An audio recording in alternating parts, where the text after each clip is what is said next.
दापोली तालुक्यातील महाराष्ट्रामध्ये प्रसिद्ध असलेलं गाव म्हणजेच केशी आणि या केशी गावामध्ये दरवर्षीप्रमाणे याही वर्षी 2024ला होणारा रथोत्सव सोहळा.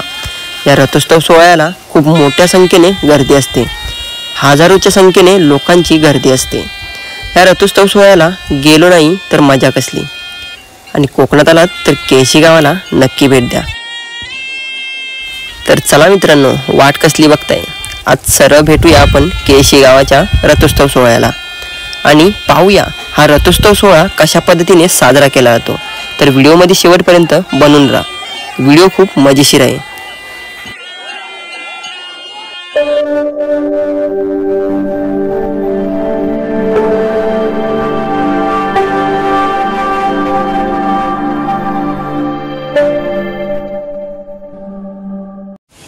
जय शिवराय मित्रांनो, मी रतदीप कदम आज पुन्हा एकदा नवीन व्हिडिओमध्ये तुमचं स्वागत करतो. तर आज आलोय मी केशीमध्ये. तर केशीमध्ये आल्यानंतर आपल्याला महालक्ष्मी देवीचा रथोत्सव सोहळा पाहायला मिळणार आहे. तर आज व्हिडिओमध्ये शेवटपर्यंत बनून राहा. आपण वेळाचा तर दुर्गा देवीचा रथोत्सव पाहिला होता, आता महालक्ष्मी देवीचा रथोत्सव पाहणार आहोत, तो म्हणजे केशीचा. खूप मजा येते केशीच्या रथोत्सवाला, कारण का खूप गर्दी सुद्धा असते आणि खूप मजा सुद्धा येते. तर व्हिडिओमध्ये शेवटपर्यंत बनून राहा. चला जाऊया आपण थेट भेटूया एक यात्रेमध्ये. तर यात्रेमध्ये आल्यानंतर आपण पोहोचतो ते म्हणजे कालभैरवाच्या मंदिराजवळ. तर इथे आल्यानंतर इथे रथ बसतो, रथ आता येतोय, तर इथे रथ बसणार आहे. तर मी तुम्हाला दाखवणार आहे ते व्हिडिओमध्ये शेवटपर्यंत बनवून जा. चला बघूया.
देवीच्या इथे आल्यानंतर आपण रथ इथून या इथे बसला होता.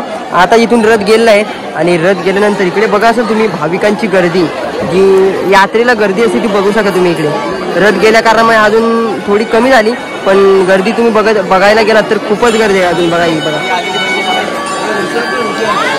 आता येऊन कुठे ते म्हणजे काळभैरवाच्या मंदिरामध्ये. चला काळभैरवाचं दर्शन घेऊया आणि जाऊया बाहेर.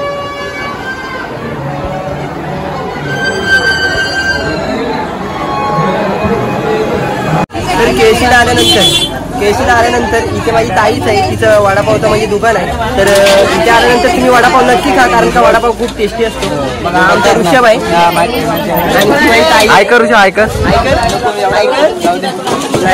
गर्दी ताई आहे माझी. तर इकडे आला तर वडापाव नक्की खा, कारण का खूप भारी असतो वडापाव. तर यात्रेतून आपण आलो आणि यात्रेतून आल्यानंतर देवाच्या थोडं ते 10 मीटरच्या अंतरावरती आपला जो रथ आहे तो इथे आलेला आहे आता. तर इथे रथ आल्यानंतर जी रथामध्ये देवी असते ती देवी इथून पळवली जाते आणि देवी पळवल्यानंतर रथावरती गुरव चढतो. तर बघणार आहोत आपण की कशा प्रकारे इथं आल्यानंतर तो कार्यक्रम होतो. तर व्हिडिओमध्ये शेवटपर्यंत बनवून राहा, खूप मजा येणार आहे. चला थँक्यू. कुठला पण आमचा आहे चिंतेतून घेतो ना त्यांनी. अरे हा का तिथं थांबला का काय अरे पण तो पडताय.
थोडक्यात रथाची मजा पाहायला गेलो तर ज्या वेळेला देवीच्या मंदिराजवळ रथ जात असतो त्यावेळेला थोड्याच अंतरावरती आल्यानंतर जी रथात देवी बसलेली असते, महालक्ष्मी देवी बसलेली असते, तिला बाहेर काढलं जातं आणि तिला बाहेर काढून जी ब्राह्मण लोक असतात ती या देवीला पळवून मंदिरामध्ये बसवतात.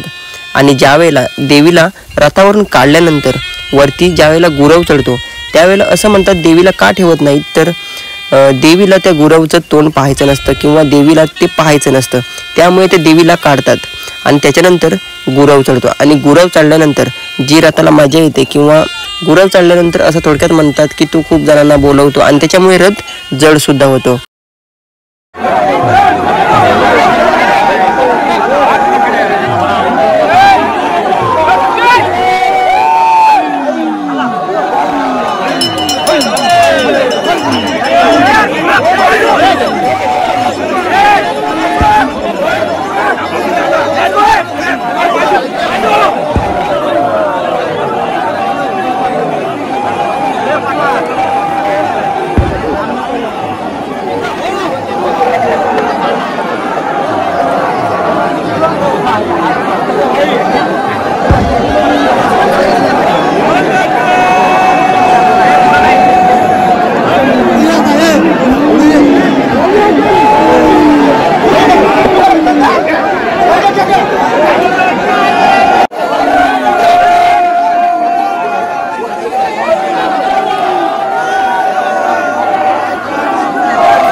शेवटी रथ मंदिरामध्ये बसल्यानंतर ही मजा तुम्ही नक्की बघा. कारण का ज्या वेळेला रथाला ठेवली जाते आणि रथ ठेवल्यानंतर जे भाविक असतात, जे रथाला खांदा घातलेली माणसं असतात, ती सर्वजण मंदिरामध्ये शिरतात आणि मंदिरामध्ये आल्यानंतर जे ब्राह्मण लोक असतात ती भुईशेंगा फेकत असतात. म्हणजे थोडक्यात प्रसाद असतो आणि तो प्रसाद आपल्या भक्तांना शेअर करत असतात, देत असतात. तर ती ही मजा आहे ती कोकणात आल्यावरती, केशी रथोत्सवाला आल्यावरती तुम्हाला समजेल. तर बघा.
केशीला आल्यानंतर रथ ज्या वेळेला आपला रथ बसतो त्यावेळेला शेवटचा जो प्रसादाचा वाटप केला जातो.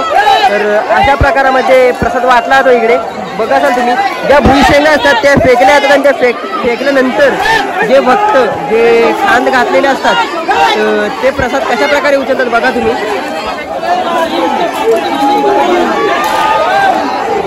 अक्षरशः मंदिर संपूर्ण भरलंय.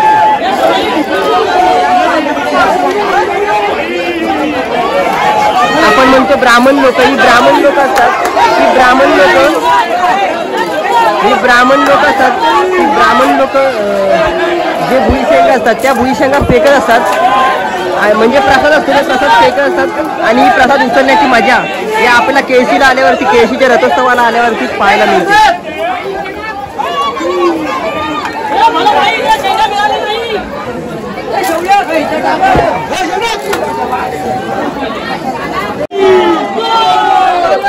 तर बघा सर, फायनली प्रसादाचं वाटप झालेलं आहे. तर मित्रांनो, केशी रथोत्सवाची व्हिडिओ तुम्हाला कशी वाटली आम्हाला कमेंट बॉक्समध्ये नक्कीच कळवा. व्हिडिओ आवडली असेल तर व्हिडिओला लाईक करा, शेअर करा आणि सबस्क्राईब करायला विसरू नका. आपण भेटूया पुढच्या धमाकेदार नवीन ब्लॉगमध्ये. चला आतासाठी बाय बाय. जय भवानी, जय शिवराय.